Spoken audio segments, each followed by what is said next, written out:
ketertiban, kita lanjutkan dengan pengimbasan dari guru penggerak, dari tugas guru penggerak tentang budaya positif. Memang ini sudah menjadi programnya pemerintah.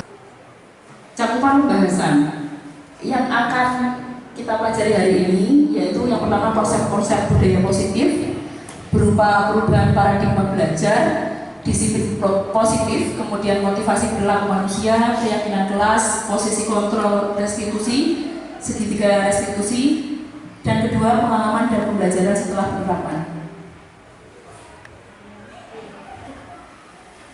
Ini paradigma perubahan.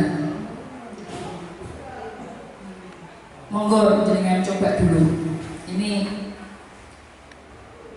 Anda dan teman Anda akan melakukan kegiatan coba lakukan. Tugas Anda adalah mengepalkan salah satu tangan Anda. Coba Anda bayangkan bahwa Anda menyimpan sesuatu yang sangat berharga di dalam kepalan tangan Anda. Nanti jawabannya di belakang banget. Anda perlu menjaga benda tersebut sekuat tenaga Anda karena begitu pentingnya untuk kehidupan Anda.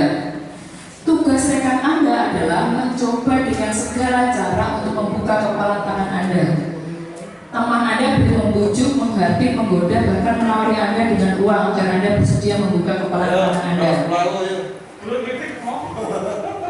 Coba akan kegiatan, coba buka di atas dengan teman kerja Anda secara bergantian. Masing-masing akan memiliki waktu 1 menit saja. Sesudah itu diskusikan kegiatan ini dan coba jawab pertanyaan di bawah ini secara mandiri dan didiskusikan kembali dengan rekan Anda. Jadi Anda itu punya sesuatu yang sangat berharga dan itu harus dengan pertahankan, pegang. Nah pertanyaannya adalah ketika itu sudah dinego sama orang lain, pertanyaannya kira-kira apakah Anda akan membuka kepalan tangan Anda dengan bujukan, godaan dan paksaan teman Anda, dan itu mengapa? Ataukah Anda akan bertahan dan menolak membuka kepalan tangan Anda sampai sekuat tenaga Anda, dan itu mengapa? Kenapa pertanyaan ini penting? Ini penting karena nanti akan berhubungan dengan prinsip hidup dan prinsip Anda menjalankan tugas sebagai guru di kelas dan tugas-tugas tambahan yang lain. Itu penting. Kalau misalnya, saya yakin kok misalnya dengan dokumen itu saya bisa mengubah anak-anak itu. Ini sudah biasa kok. Ini prinsip yang sudah saya pegang selama ini. Ketika kemudian dia nego, coba dong buka, ini ada masukan baru nih. Kira-kira mau enggak? Nah ini yang dimaksud dengan kepala, keyakinan yang kita yakini selama ini apakah nanti berubah atau tidak. Dan nanti ada hubungannya dengan ketika kemudian kita mau membuat perubahan pada diri anak, apa kita bisa memaksa? Makanya butuh untuk memahamkan anak, membuat anak itu yakin bahwa oh ini boleh, harusnya diubah seperti itu. Nah itu yang akan kita pelajari dari budaya positif. Jadi orang ini kan melakukan sesuatu pasti ada latar belakangnya. Lanjut saja.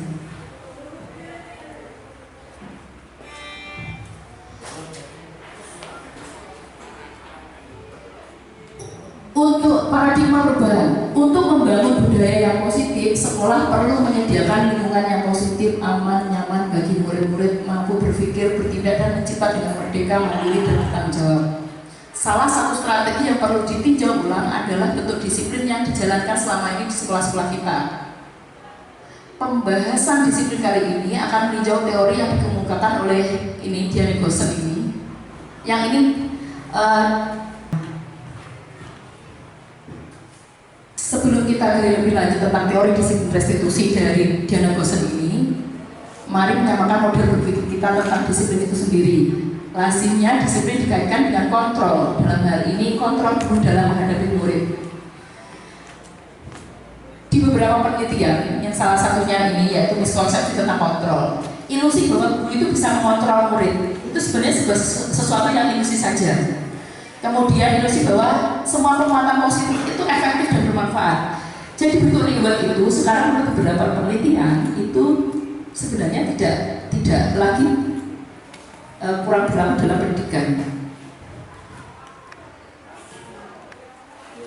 Kemudian ilusi bahwa kritik dan membuat orang merasa bersalah dapat menguatkan karakter. Jadi kalau kita membuat anak merasa bersalah, loh kamu itu loh goblok, kamu itu loh bermasalah, kamu itu begini, itu sebenarnya tidak efektif. Kamu tuh anak yang nakal itu, kamu itu sebenarnya tidak. Jadi membuat orang merasa bersalah itu juga tidak efektif untuk membentuk disiplin. Kemudian ilusi bahwa orang dewasa memiliki hak untuk maksa. Padahal ini tidak boleh dalam pembentukan disiplin.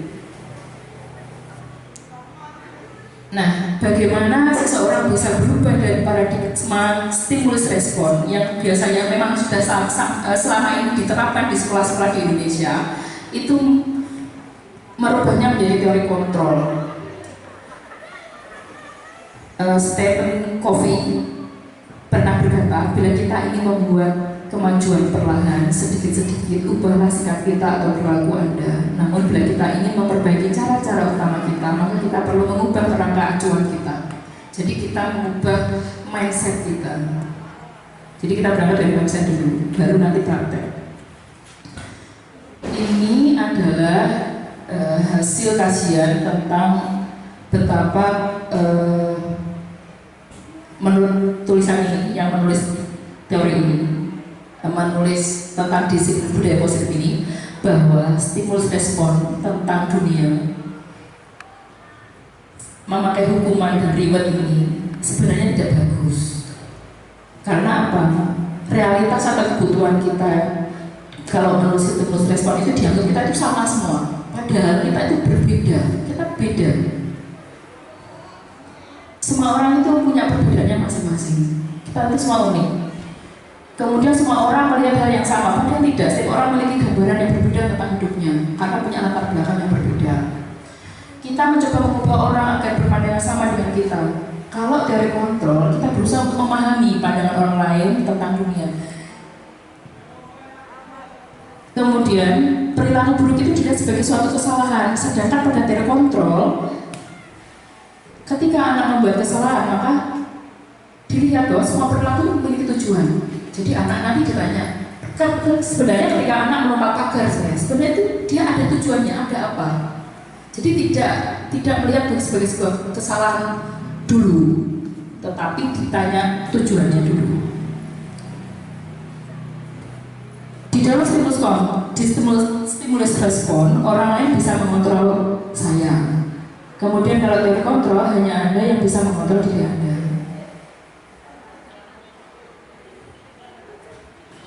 Oke, itu ya, dan seterusnya.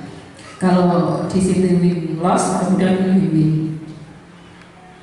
Nah, bagaimana cara membuat murid disiplin?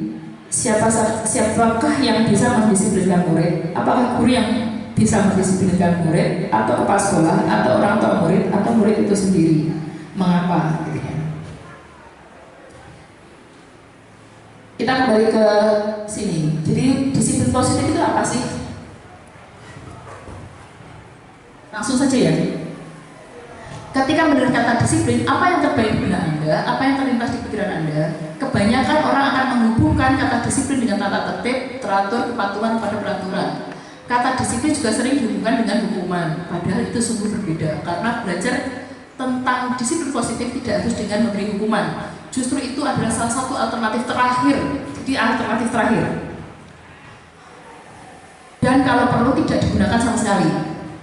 Dalam budaya kita, makna kata disiplin dimaknai menjadi sesuatu yang dilakukan seseorang pada orang lain untuk mendapatkan kepatuhan. Kita cenderung menghubungkan kata disiplin dengan ketidaknyamanan. Nah, karena Pak Menterinya sekarang itu acuannya pada Ki Hajar Dewantara. Jadi seorang sosok guru itu sebagai pamong. Pamong itu apa? Orang yang ngomong. Jadi guru itu ngomong. Tugas kita itu ngomong anak. Anak-anak itu diemong gitu. Bapak pendidikan kita Ki Hajar Dewantara menyatakan bahwa di mana ada kemerdekaan, disitulah harus ada disiplin yang kuat. Sungguh pun disiplin itu bersifat self-disiplin, yaitu kita sendiri yang mewajibkan kita dengan sekeras-kerasnya. Tetapi itu sama saja. Sebab jika kita tidak cakap melakukan self-disiplin, wajiblah penguasa lain dalam ini guru dan sekolah mendisiplinkan diri kita, dan peraturan demikian itulah yang harus ada dalam suasana yang merdeka. Jadi dalam suasana yang merdeka tidak tertekan. Di sini dan kenyataan itu bahwa untuk mencapai kemerdekaan atau dalam konteks pendidikan kita saat ini, untuk menciptakan murid yang merdeka, syarat utamanya harus ada disiplin yang kuat. Disiplin yang kuat yang dimaksud apa? Disiplin dari dalam diri, dari motivasi internal. Jika kita memiliki motivasi internal, maka kita memerlukan pihak lain untuk disiplinkan, tetapi hanya untuk bantuan saja. Itu.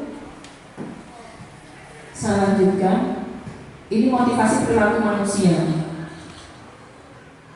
3 motivasi perilaku manusia yaitu untuk menghindari ketidaknyamanan atau hukuman, untuk mendapatkan imbalan atau penghargaan dari orang lain, dan untuk menjadi orang yang berubah menjadi orang yang mereka inginkan dan menghargai diri sendiri dan nilai yang mereka percaya. Jadi nanti kita pakai yang ketiga.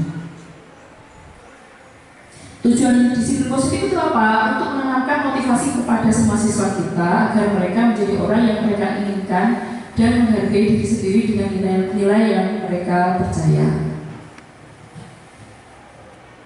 Motivasi ini berasal dari diri siswa sehingga akan berdampak jangka panjang dan tidak akan terpengaruh dengan adanya hubungan dan hadiah.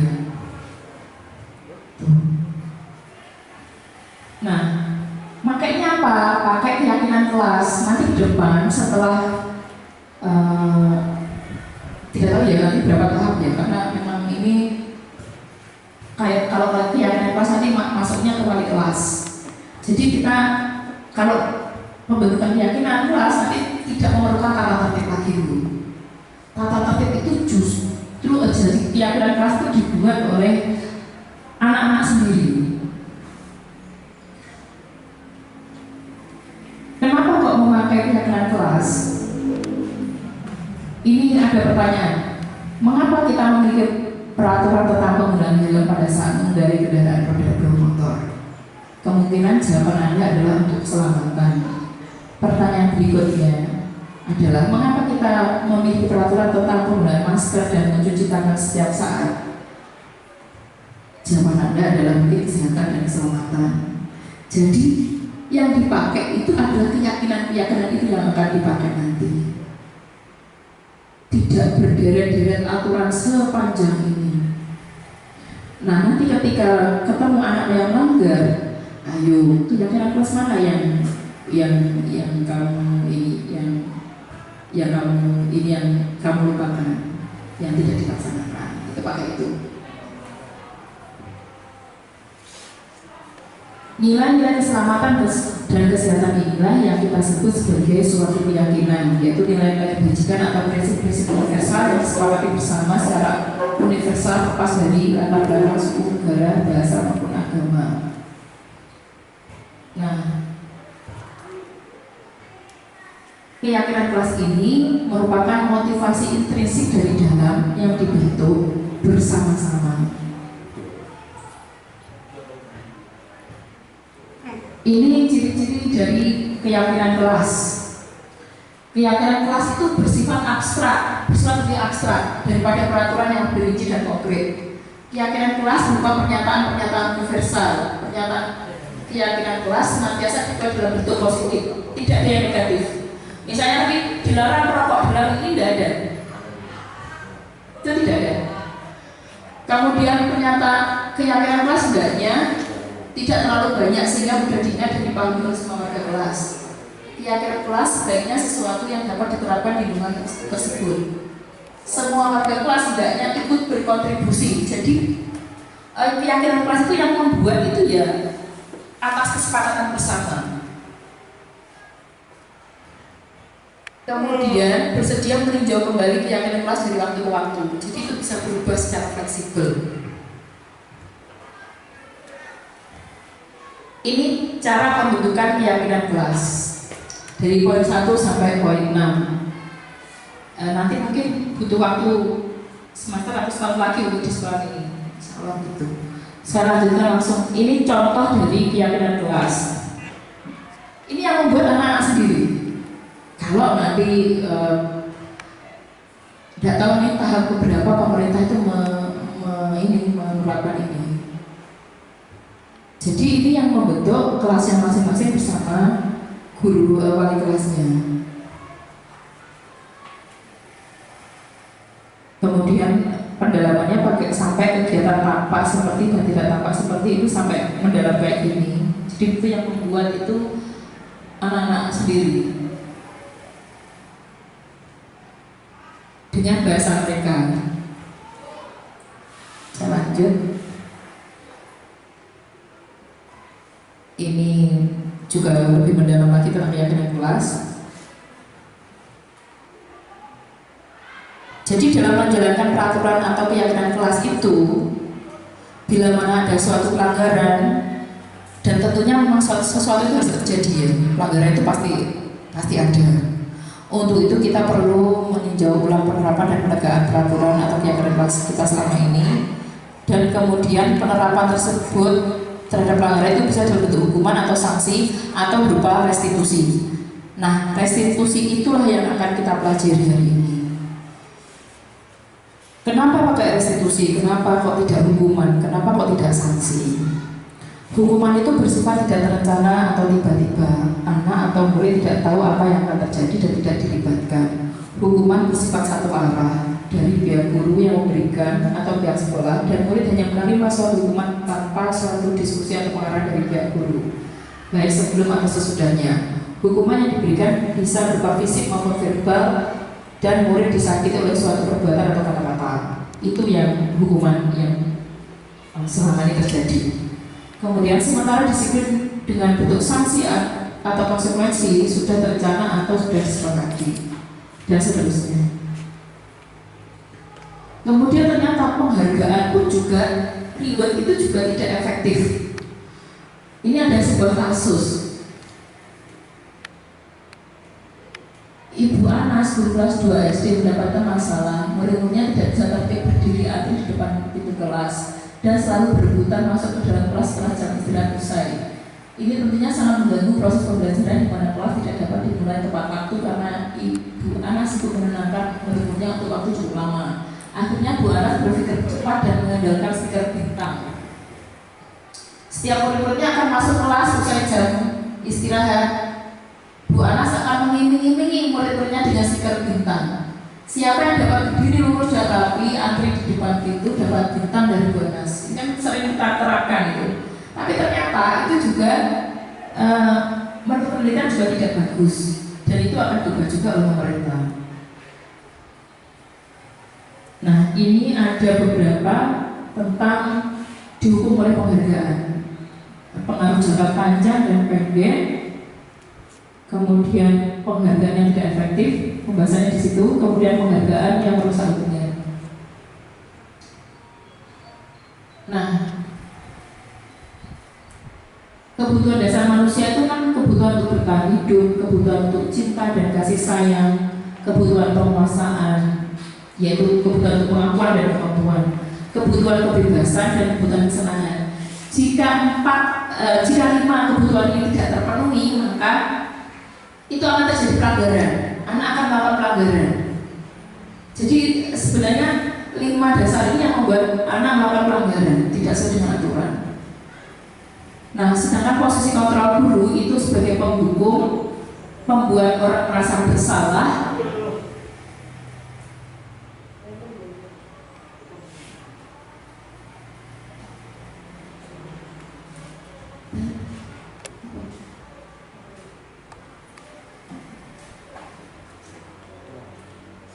Jadi fungsi posisinya itu sebagai penghukum,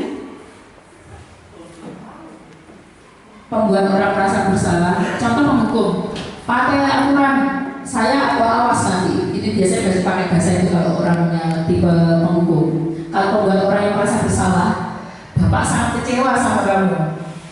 Saya berapa kali sudah beritahu kamu tetap aja kayak gitu. Itu posisi membuat orang merasa bersalah. Kemudian sebagai teman, ayolah jangan melanggar lagi, berpula ibu. Kamu anak yang baik, kamu anak sayangnya berarti misalnya.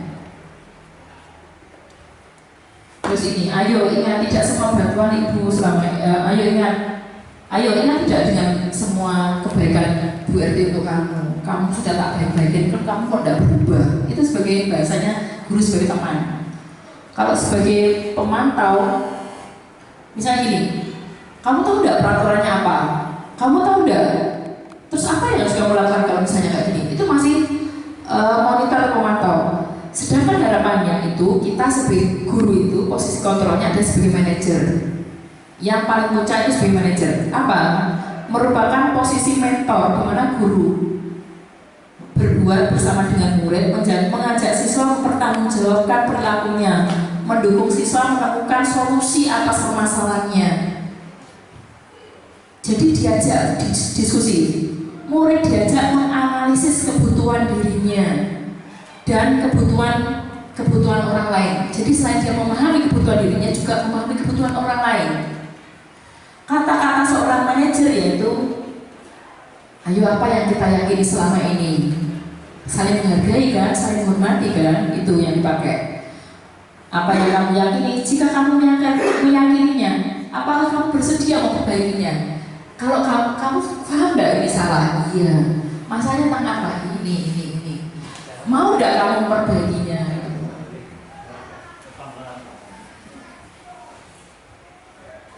Jika kamu perbaikinya, caranya bagaimana?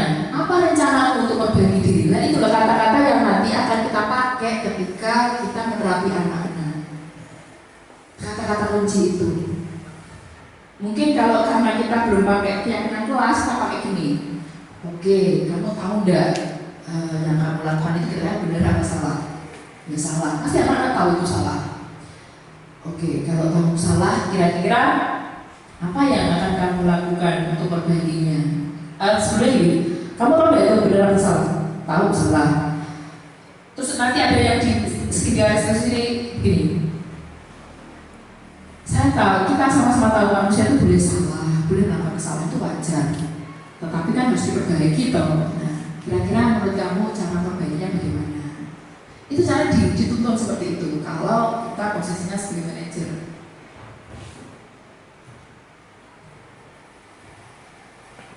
Seorang manajer tidak untuk mengatur perilaku siswanya, tetapi untuk membimbing murid agar dapat mengatur dirinya.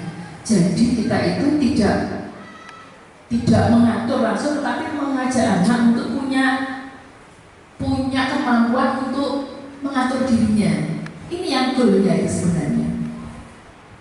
Karena nanti kalau nanti sudah punya pribadi kayak gini, ke depan jadi pemimpin itu keren mereka. Karena dia, oh ya, aku tuh tidak boleh begini karena begini ya.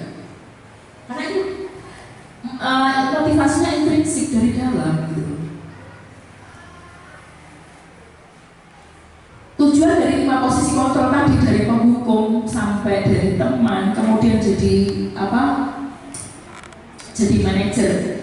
Nah, intinya itu di posisi manajer tadi, di mana pada posisi ini siswa dapat menjadi pribadi yang mandiri, merdeka, bertanggung jawab atas segala perilaku dan sikapnya, yang pada akhirnya dapat menciptakan lingkungan yang positif, aman dan nyaman. Tidak ada kekerasan di situ. Restitusi sebagai sebuah cara menanamkan disiplin positif pada siswa. Menurut Wilson, restitusi merupakan proses menciptakan posisi bagi siswa untuk memperbaiki kesalahan mereka, sehingga mereka bisa kembali pada kelompoknya dengan karakter yang lebih kuat. Biasanya kalau orang punya pengalaman pernah melakukan kesalahan kemudian berjanji untuk tidak melakukan kesalahan lagi, itu kan sudah, oh ya saya sudah punya pengalaman nih, gitu. Restitusi dapat membantu siswa menjadi lebih mempunyai tujuan, disiplin positif, dan memulihkan dirinya. Jadi terapi itu dirinya sendiri yang bisa membantu dia untuk menerapi dirinya sendiri. Memulihkan dirinya ketika berbuat kesalahan. Restitusi ini menguntungkan korban dan si pembuat salah. Nah, ciri-ciri restitusi. Restitusi bukan menebus kesalahan, tetapi untuk belajar dari kesalahan. Kalau menghukum kan kita, kamu gini, berarti makanya kamu diginikan, gitu. Kemudian restitusi itu perbaiki hubungan. Restitusi adalah tawaran bukan paksaan. Jadi kita tidak memaksa. Restitusi itu menuntun untuk melihat ke dalam dirinya. Jadi kesadaran itu dalam dirinya.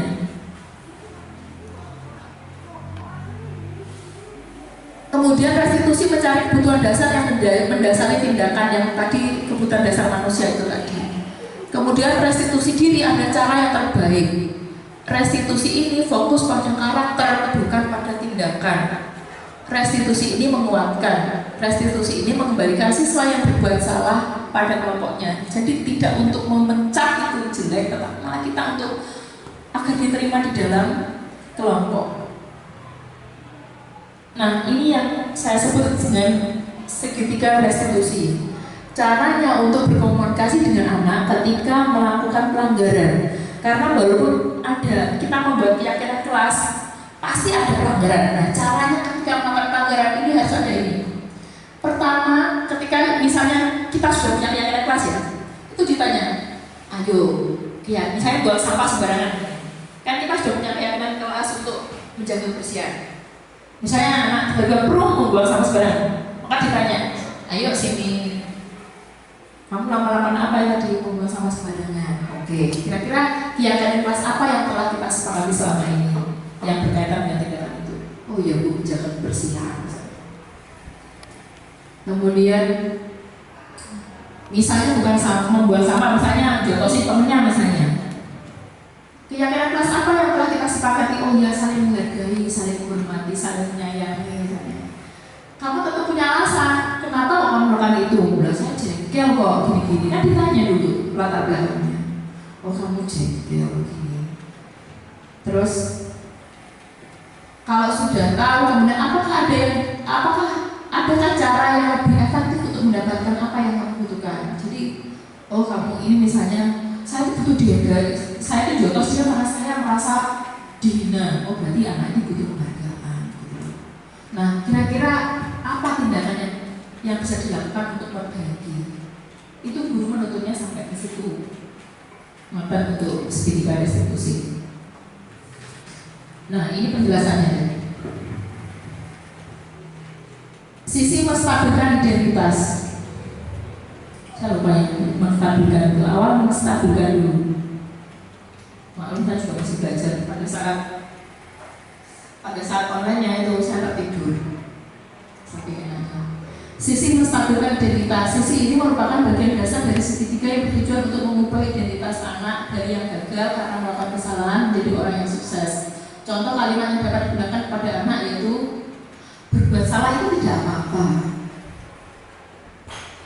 Jadi ketika anak berbuat salah itu dibilang dulu, berbuat salah itu tidak apa-apa. Karena manusia kan boleh salah. Ini Pak Wasid. Jadi manusia kan boleh salah. Tidak ada manusia yang sempurna. Kita bisa menyelesaikannya. Ini yang kedua bicara ini itu kata-kata itu. Bapak tidak tertarik untuk mencari siapa yang salah, tetapi Bapak ingin mencari solusi dari permasalahan kita ini. Jadi fokusnya tidak pada masalah, tapi kita cari solusinya. Gimana sih pemecahannya? Begitu. Ketika anak fokus pada kesalahan, maka akan sulit untuk melakukan restitusi. Hal ini karena rasa bersalah itu menguras energi. Merasa bersalah berarti identitas gagal. Kalau kita ngecap anak salah, ya udah gagal ya. Rasa bersalah membuat kita terperangkap pada masa lalu yang sudah tidak bisa diubah lagi. Ini yang efeknya hukuman. Kemudian yang kedua, sisi validasi tindakan yang salah. Restitusi tidak menyarankan guru berbicara kepada siswa bahwa melanggar peraturan ada sikap yang baik, tetapi dalam restitusi harus memahami alasannya dan memahami bahwa setiap orang pasti melakukan hal yang terbaik pada waktu tertentu. Untuk itu perlu dilakukan validasi terhadap kebutuhan dari siswa dengan menggunakan contoh kalimat berikut. Padahal kamu bisa melakukan yang lebih buruk dari ini ya. Kamu pasti punya alasan mengapa melakukan hal itu. Kamu boleh mempertahankan sikap itu, tapi kamu harus menambahkan sikap yang baru. Jadi ada alternatif. Gitu. Ini bahasa politisnya pengganti untuk validasi ini. Kemudian sisi menanyakan keyakinan. Setelah melalui langkah 1 dan 2 di atas, maka anak telah siap untuk dihubungkan dengan nilai-nilai yang dipercaya dan berpindah menjadi orang yang diinginkan. Jadi kan kita menerima anak salah itu diterima saja. Kemudian baru diperbaiki. Contohnya yaitu apa yang kita percaya dalam kelas atau keluarga, apa nilai-nilai umum yang kita telah sepakati. Kamu mau jadi orang yang seperti apa, itu seperti itu. Baru menginjak pada kira-kira apa yang bisa kita lakukan untuk berbagi. Insya Allah itu yang materi yang bisa saya sampaikan. Mungkin dari sini mungkin ada yang menambahkan atau bagaimana. Nonton bumi, teman-teman. Tapi kalau kemarin saya coba untuk penerapan di beberapa kasus yang saya hadapi secara tidak sengaja. Misalnya anak 7A yang kemarin dijotosi sama anak 8 kan ada apa, ketua kelas saya datang ke saya, si itu dijotosi karena kelas 10, dia lagi ngapain sih?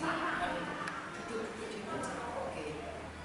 Terus saya ke 7A, saya lihat anaknya diam saja, oke, berarti tidak masalah gitu. Karena saya tahu yang anak saya itu yang lompat pagar itu. Terus akhirnya saya tanya, Mbak, saya tolong dicari kelas 8 apa? Saya ajak anaknya milih ke 8, terus saya cari. Ya, itu yang nomor itu yang Pak. Oke. Saya manggil Pak Baru, saya pinjam anak ini dulu Pak, karena ada sesuatu. Saya ajak ngobrol, saya terapkan ini. Berhasil itu. Dia alhamdulillah mau minta maaf. Dia paham dengan apa yang dia tahu. Coba kalau kamu jadi dia. Ya Allah. Terus kemarin juga saya ada beberapa video yang saya buat, saya lupa linknya. Dan itu insya Allah kalau misalnya referensi untuk penerapan seperti restitusi itu banyak diterapkan di YouTube, banyak untuk penerapannya. Nah, saya coba browsing dulu ya di.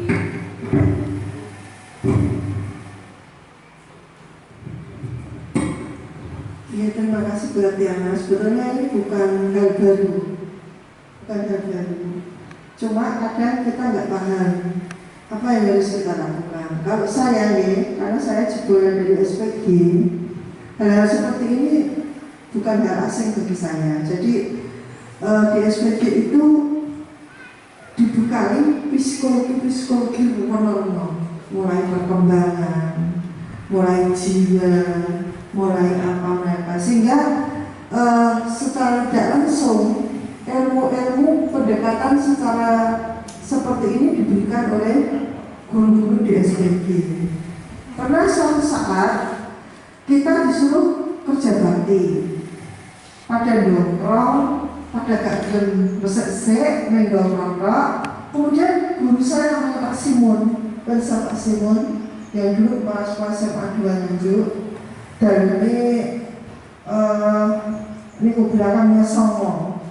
Pak Simon itu tokoh pendidikan saya pribadi, tokoh pendidikan yang sangat perlu kita contoh. Beliau langsung duduk di dekatnya anak-anak jembuti suka. Anak-anak sendokron yang mau menjadi malu lah, kemudian dia ikut jembuti. Tidak pakai omongan, tidak pakai kekerasan, hanya seperti itu. Dan itu insya Allah sudah saya terapkan. Tetapi saya tidak bisa maksimal karena setiap orang punya ciri khas masing-masing. Cara ini saya terapkan di si A berhasil, tapi di si B tidak berhasil. Berarti saya harus ubah cara. Cara ini di ini berhasil, di ini tidak berhasil. Jadi menurut saya, Bapak Ibu, berangkatnya jenengan menjalankan seperti ini harus nol dalam arti bersih, menganggap anak saya masuk sini, Bapak Ibu guru di sini sangat putih semua. Saya tidak menerima dudulan, saya tidak menerima hasut-hasutan, saya ingin tahu sendiri. Kalau ada cerita kayak gini loh, saya buju, kayak gini loh buju, aku pengen buktikan diri. Dari pembuktian itulah nanti saya akan tahu sendiri. Kayak abu-abu, kayak ireng, kayak putih, kayak coklat, kayak blondeng, kayak mulus, ireng mulus, putih. Itu setelah saya melakukan penilaian sendiri. Dari situ saya nanti mengambil sikapnya ya caranya aku. Iso karepe api, iso karepe menjadi berubah. Itu sudah kita terapkan sebetulnya seperti ini. Cuma kadang kita nggak paham, oh ternyata kita menuju apa tadi Pak?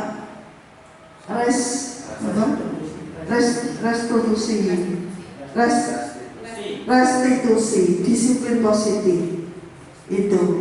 Jadi Bapak Ibu, seperti ini tidak bisa langsung serta-merta berarti, karena sudah apa ya, Bapak Ibu itu seperti punya cara sendiri-sendiri, trik sendiri-sendiri, dan itu jadi seperti tadi loh, betul tadi loh, sulit. Triknya kok Bapak Ibu masukkan dulu, itu ya sulit.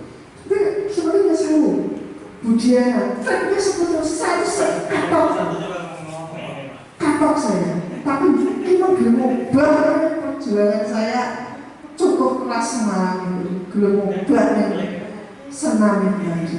Buktinya tapi apa? Tidak bisa mengimbas ke semua siswa, pelan-pelan. Nanti ada lagi trik sehingga beliau akhirnya mau betul action di depan umum.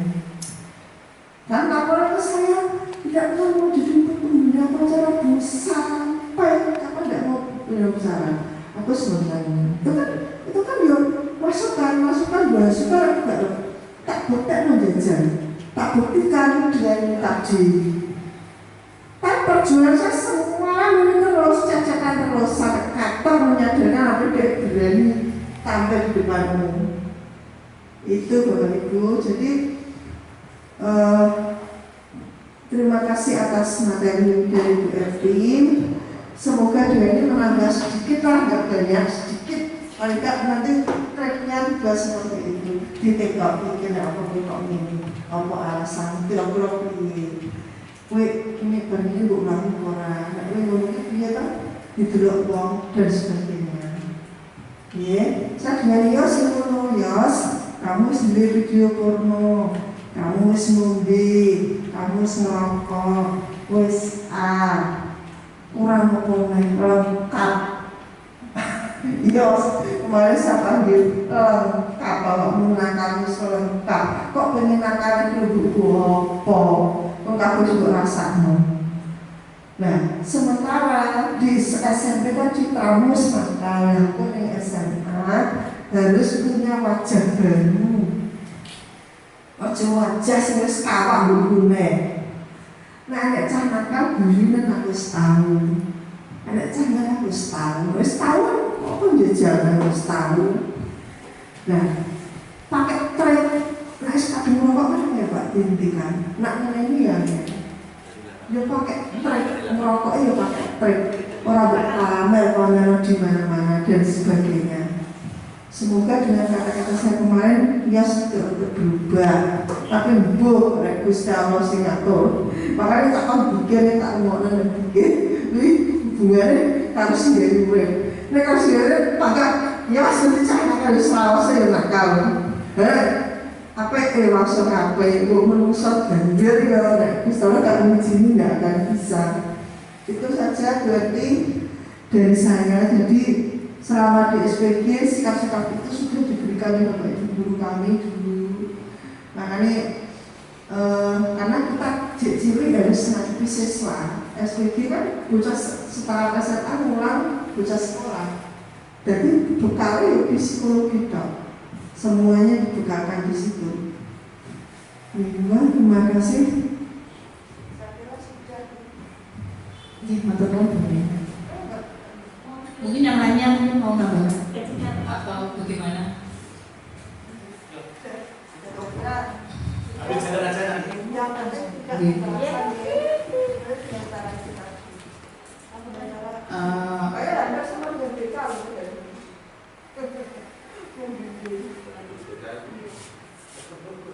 Saya itu dulu kan awalnya masuk guru penggerak dipaksa sama Bumi.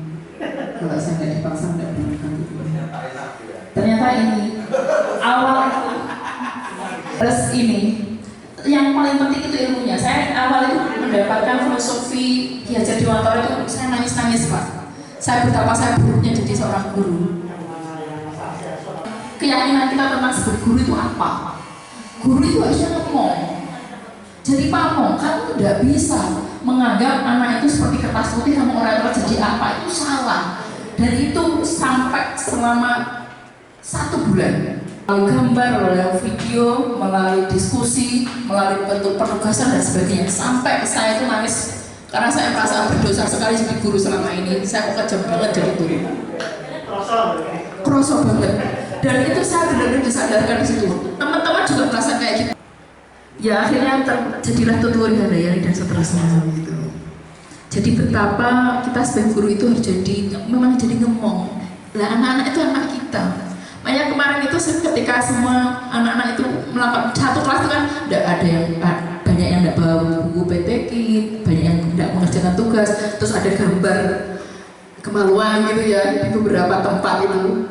Saya sampai nangis itu anak-anak istighfar semuanya itu saya mandangi di luar jendela itu nangis. Gusti Allah, saya itu harus bagaimana lagi jadi guru? Saya tidak boleh marah, saya ngedem-ngedem hati saya tuh. Saya tidak boleh marah. Saya nangis sedih lihat bahkan anak-anak terus tiba, astagfirullahaladzim, astagfirullahaladzim. Saya hanya berdoa, bacakan Al-Fatihah untuk anak saya. Habis itu saya lega, oke saya sudah tenang. Anak-anak saya dudukkan. Karena saya sudah berkali saya ngomong, tidak boleh marah. Saya harus bagaimana? Karena di 7B saya sudah menghukum istighfar juga dan saya ngambilin sampah-sampah. Kok izin saya capek gitu loh. Akhirnya dudukkan. Oke anak-anak, ini saya sudah berusaha. Kalau kamu misalnya tidak bawa buku, tidak kerjakan dan sebagainya, terus kamu belajar apa atau enggak? Tapi anak-anak itu tidak ada rasa marah, tidak. Karena kita kan anak itu terpengaruh dengan emosi kita. Anak hanya tertunduk, bisa lebih baik ya. Tahu kan ini tidak baik, iya. Bisa memperbaiki diri lagi, iya Bu Er. Bisa tidak melakukan lagi, iya berusaha. Walaupun nanti di depan seperti apa kan minimal tidak menghukum itu yang saya lakukan. Karena dulu I know that saya itu orang yang buruk. Tapi saya berusaha untuk lebih baik lagi. Gitu. Makanya ini saya tularkan dan semoga saja nanti ada teman-teman yang di sini yang bergerak untuk menjadi guru penggerak. Memang ini saya suka dengan program. Jadi kalau bisa ini ada gelombang 7 monggo ikut derek guru penggerak. Nah, bukan karena iming-iming kepala sekolah dan saya dulu dipaksa saja. Saya justru senangnya linknya. Kalau kita nanti punya permasalahan di sekolahan, kita nanti langsung dapat solusinya dari teman-teman. Saya tidak tahu, ternyata satu kelompok saya itu IN semua. Saya apa ya ini IN. Nah aku opo ya? Saya nyaramahan diskuit kalau saya ikut di situ. Gitu. Tapi saya senang karena apa? Saling mensupport itu. Dan kalau ada masalah di sekolah itu langsung di follow up, carikan solusinya. Jadi kalau kita ada di sekolah ada masalah, tidak diperdewi, merasa bahwa terkunci sendiri, tidak. Kita punya di situ. Kalau misalnya Bapak Ibu guru semua mau ikut guru penggerak, dicoba dulu toh. Ngoten? Nggih, semoga ini jadi motivasi untuk kita lebih baik lagi. Ngoten.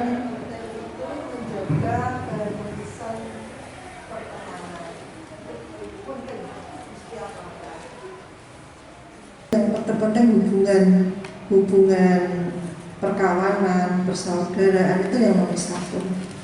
Jadi tidak ada istilah kita lebih baik dari dia lebih buruk dari kita, itu kita hilangkan. Yang ada dia yang perilaku iso koncoan karo ke. Padahal ke elek, jadi wong lah ya.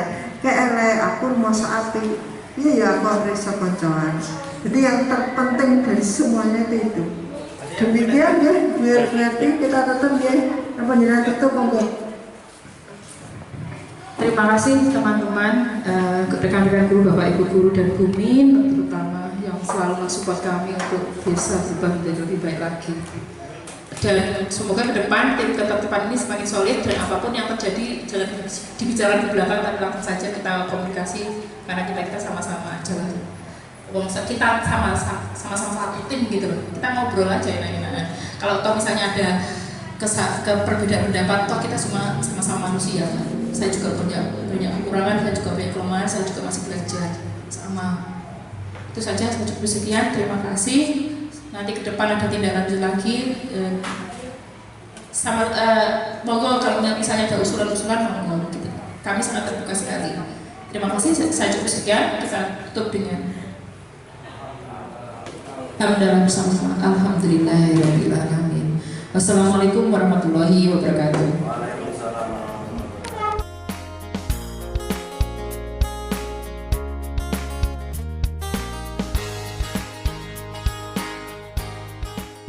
Assalamualaikum Mbak Loren, kok tumben datang terlambat?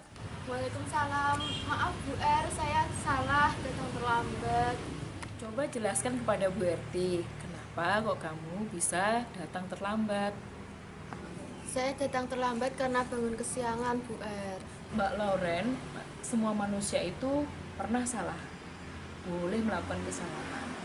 Nah, kalau Bu Erti boleh tahu, kenapa kamu bisa bangun kesiangan, kemudian terlambat ke sekolah? Karena kemarin malam saya keasikan baca novel yang baru diberikan ayah saya Bu R, dan tidurnya sampai larut malam sehingga bangun kesiangan dan terlambat ke sekolah. Nah, Mbak Loren, ingat tidak tentang keyakinan kelas kita? Ingat Bu R. Nah, kira-kira kalau dikaitkan dengan kejadian hari ini, keyakinan kelas yang mana yang harus dikuatkan lagi? Keyakinan kelas kita tentang tanggung jawab. Alhamdulillah, iya betul. Jadi ini kaitannya dengan keyakinan kelas kita tentang tanggung jawab. Masih ingat kan? Nah, kalau berkaitan dengan tanggung jawab, kira-kira apa yang bisa kamu lakukan untuk memperbaiki keadaan ini agar kamu lebih baik lagi? Kalau saya diberikan buku baru lagi sama ayah saya, Iya. saya seharusnya membacanya bertahap. Ini harus dicicil, jangan sampai larut malam. Kalau membacanya tidak sampai larut malam, jadinya kan Tidak bangun kesiangan. tidak bangun kesiangan, tidak terlambat lagi. Oke, bisa memperbaiki. Alhamdulillah, semangat ya untuk memperbaiki diri. Bagus kok membaca buku itu, tetapi harus mampu untuk mengatur waktu untuk lebih baik lagi. Bisa lebih baik?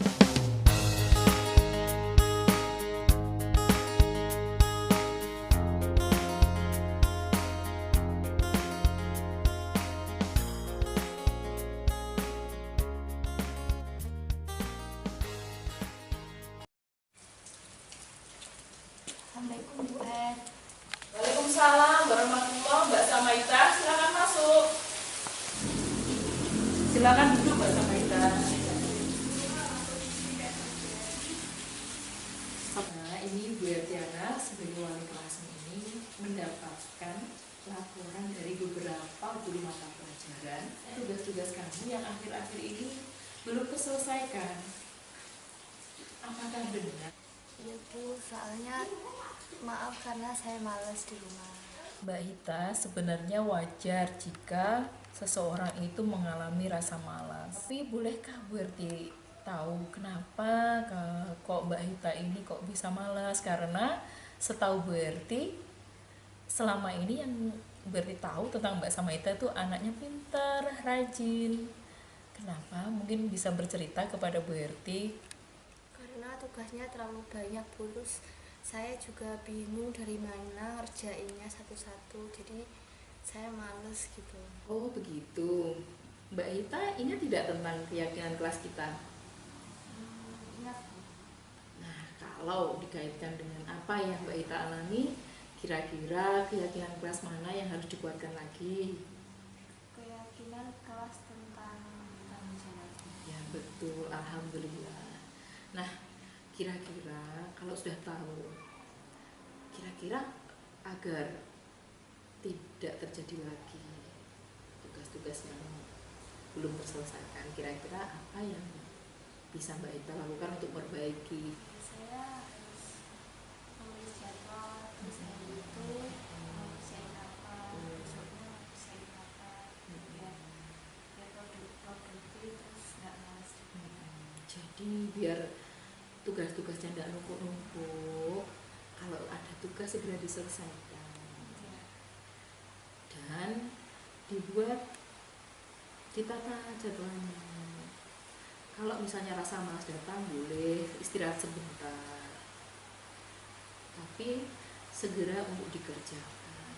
Kalau datang rasa malas, istighfar dan berdoa kepada Allah, dikuatkan agar malasnya hilang. ditata lagi, di manajemen lagi waktunya, ditata lagi. Oh ini tugas master sebelumnya kan sudah tahu, jadi tugasnya seperti apa, jadi ditata lagi ya. Sudah tahu kan ya cara perbaikinya kan ya. Nah sekarang semangat lagi ya untuk belajar ya.